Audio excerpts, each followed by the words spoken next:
আসসালামু আলাইকুম। আজকে গাপ্পিগুলোকে একটু ন্যাচারাল ফিল দেওয়ার জন্য বাহিরে রাখলাম। এটা ব্রিডিং পেয়ার, দেখা যাক ব্রিড করে কিনা। এর আগেও 2-1 বার রাখা হয়েছে, কিছু বেবি করছিল, তো আবার বেবি করার সময় হয়ে গেছে। গাপ্পিগুলো একদম লোডেড আছে, দেখলেই বোঝা যায়। ওই যে দেখা যায় গাপ্পিগুলো লোড আছে।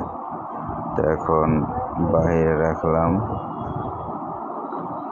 দেখি বেবি করে কিনা, ন্যাচারাল একটু ফিল দিয়ে।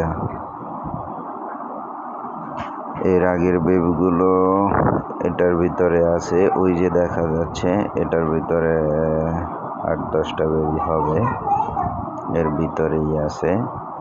তো সবাই গাপ্পিগুলোর জন্য দোয়া করবেন। আর এটার ভিতরে দেশি গুরামি, দেখি কি হয়। আল্লাহ হাফেজ।